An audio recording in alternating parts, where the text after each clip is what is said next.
ભાદરવી પૂનમના મહામેળામાં અંબાજીમાં ઉમટી રહ્યા છે લાખો માઈ ભક્તો। અરવલ્લીની ગિરિમાળાઓમાં માની ભક્તિ, શક્તિ અને જય અંબેના નાદ સાથે ગુંજી રહી છે। વહીવટી તંત્ર દ્વારા ઉત્તમ વ્યવસ્થા કરવામાં આવી છે। પદયાત્રી નૈનાબેન પંચાલ। અંબાજી ભાદરવી પૂનમના મહામેળામાં લાખો માઈ ભક્તો પદયાત્રા કરીને મા અંબાના ધામ અંબાજી પહોંચી રહ્યા છે। તારીખ 12 સપ્ટેમ્બરથી પ્રારંભ થયેલા આ પવિત્ર મહાપર્વનું આગામી તારીખ 18 સપ્ટેમ્બર પૂનમના દિવસે સમાપન થશે। ઉલ્લેખનીય છે કે માત્ર ગુજરાતમાં જ નહીં પરંતુ સમગ્ર પશ્ચિમ ભારતમાં ભરાતા મોટા મેળાઓમાં સ્થાન ધરાવતા આ ભાદરવી પૂનમના મહામેળામાં લાખો માઈ ભક્તો દૂર દૂરથી માની ભક્તિ સાથે ચાલતા આવે છે। આ વર્ષે પણ લાખો શ્રદ્ધાળુઓ દૂર દૂરથી અંબાજી આવી રહ્યા છે। બારસથી યાત્રિકોની સંખ્યામાં નોંધપાત્ર વધારો જોવા મળી રહ્યો છે। અંબાજી ભાદરવા મહામેળાની હવે શાનદાર જમાવટ થઈ રહી છે।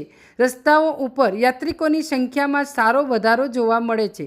બનાસકાંઠા કલેક્ટર અને શ્રી આરાસુરી અંબાજી માતા દેવસ્થાન ટ્રસ્ટના ચેરમેન શ્રી મિહિર પટેલની સૂચના અને માર્ગદર્શન હેઠળ મેળામાં આવતા પદયાત્રિકોને સરળતાથી જરૂરી તમામ સુવિધાઓ ઉપલબ્ધ કરાવાઈ રહી છે।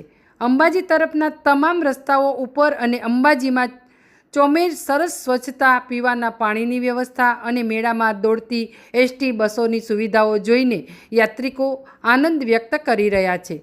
અંબાજી દર્શને આવતા બાયડના પદયાત્રી નૈનાબેન પંચાલે સરકારશ્રીનો આભાર વ્યક્ત કરતા જણાવ્યું હતું કે અમને રસ્તામાં ક્યાંય કોઈ તકલીફ પડી નથી। પીવાના પાણીની, નહાવાની, રહેવાની, દર્શનની ખૂબ જ સરસ વ્યવસ્થા કરવામાં આવી છે। આવા જ એક બીજા દર્શનાર્થી નરેશભાઈએ ખુશી વ્યક્ત કરતા જણાવ્યું કે ગુજરાત સરકાર દ્વારા કરવામાં આવેલ પાર્કિંગ, બસની સુવિધા, શૌચાલયની સુવિધા ખૂબ જ સુંદર રીતે કરવામાં આવી છે। Bureau report, street news, Banaskantha, Ambaji. મારું નામ પંચાલ નૈનાબેન કમલેશભાઈ છે। હું બાયડથી આવું છું અને ચાલીને આવું છું। લગભગ મારે 9 વર્ષ પૂરા થયા છે અને મારા હસબન્ડને 20 વર્ષ પૂરા થયા છે। મને માતાજી પર ખૂબ અતૂટ શ્રદ્ધા છે। મારું દરેક કાર્ય થાય છે। અમે 5 દિવસથી ચાલીએ છીએ। રસ્તામાં પણ અમને કોઈ તકલીફ પડી નથી। સરસ સુવિધા કરેલી છે, પાણીની, નાહવાની, જમવાની, રહેવાની બહુ જ સરસ સુવિધા સરકારે આપેલી છે અને મંદિરે આવ્યા તો પણ અમને કોઈ તકલીફ પડેલી નથી। અહીંયા પણ ખૂબ સફાઈ છે, રહેવાની સગવડ મળેલી છે।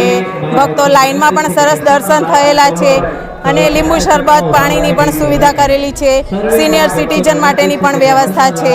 તો અમને કોઈ તકલીફ નથી, એટલે સરકારશ્રીનો હું ખૂબ આભાર વ્યક્ત કરું છું। Thank you. જય અંબે। કપડવંત તાલુકાના મોટીઝેર ગામેથી અમે સંઘ લઈને આવ્યા છીએ। મારું નામ છે નરેશ પંચાલ। મારી સાથે છે નટુભાઈ દરજી, સાથે છે શૈલેષભાઈ ઝાલા।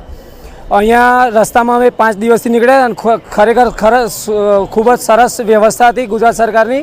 પાર્કિંગની પણ સારી વ્યવસ્થા છે, બસોની પણ સારી સુવિધા છે, પોલીસનો પણ ખૂબ જ સાથ સહકાર છે અમને।